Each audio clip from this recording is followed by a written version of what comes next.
Welcome to Math 105, where we are going to be working on just getting familiar with our calculator app. So I'm in a TI-84, just a free one online. If you have a TI Inspire or a Casio, anything that has this financial capability, we are just going to be working through. So you'll notice that we have a completed set of notes, and we are just working on just a few of these examples and transferring them into your app. So first, let's open up the app and click app. And then if I can, I have zoomed in too much into this calculator.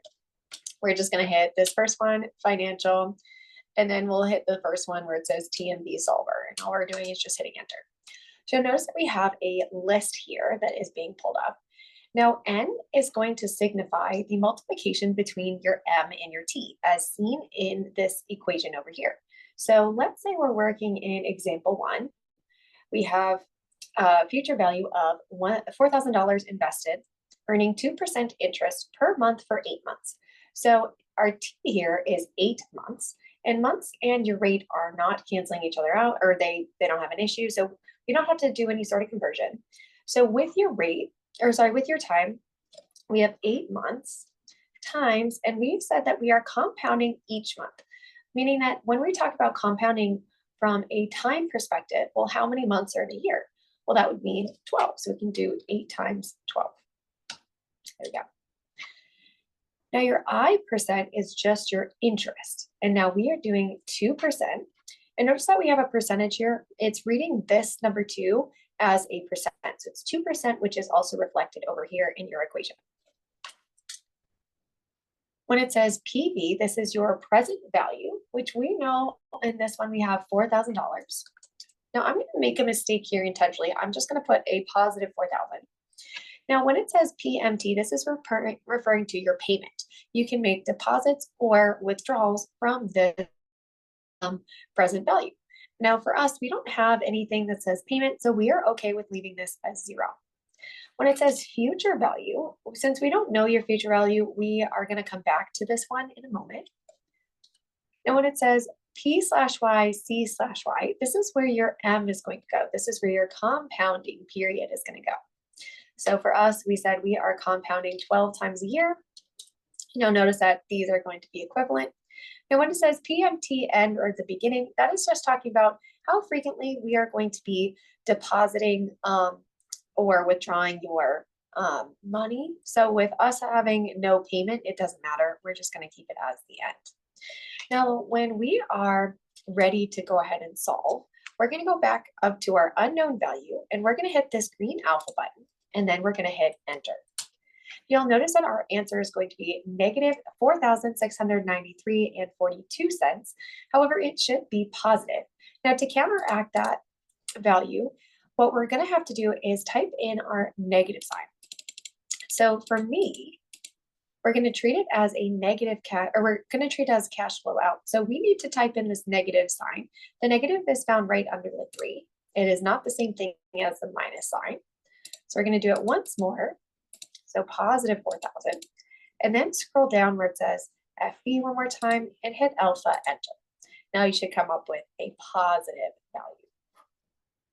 Now let's try it again one more time with example 3, just to get a little bit more comfortable.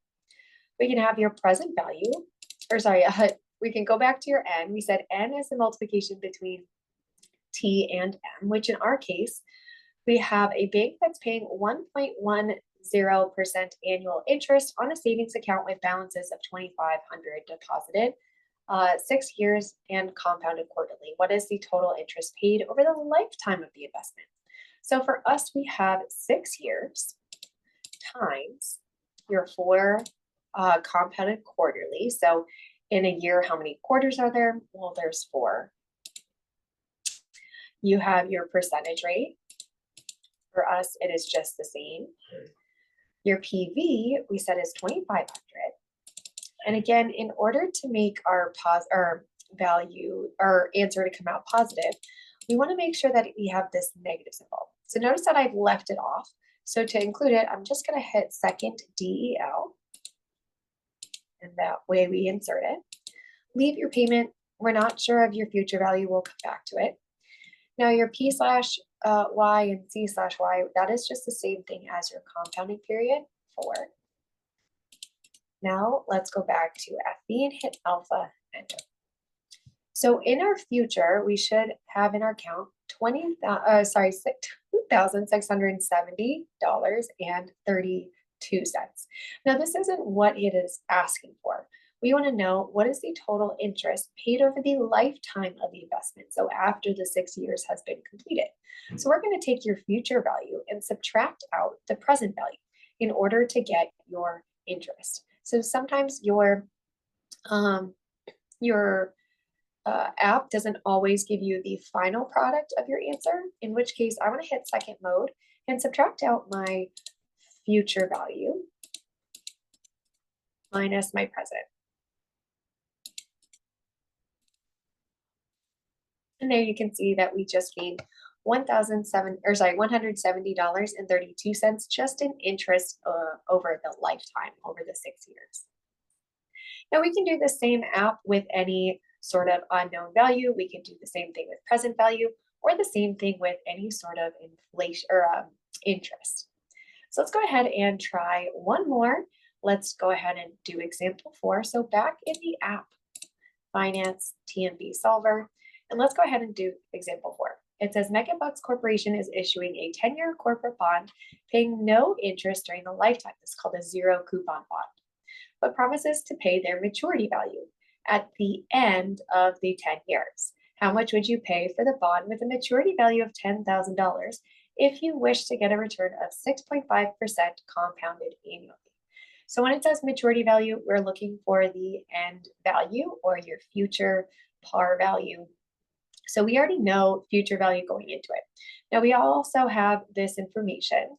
So when we have your years, we said we have 10 years times your M in our case is 1 because we're compounded annually just once a year. Your I we said is 6.5%. Your PV we don't have. We're going to skip. Your payment, again, we don't have, so that can be 0. Your future value, though, we know is $10,000. And again, to avoid having our response to be negative, we want to go ahead and make sure at the beginning we have cash flow out. So we'll hit the negative button. We just hit second DEL and then your negative. Now we're not doing quarterly, instead we're doing once a year. And now that everything has been finalized, let's go ahead and hit alpha, enter. And notice that in our currently, in order to get our bond, we'll be buying it for $5,327.26. And we can do this again for really any unknown that you'll see over here. So again, we have your, if we don't know your time or your annual or your interest rate, we could do the same thing.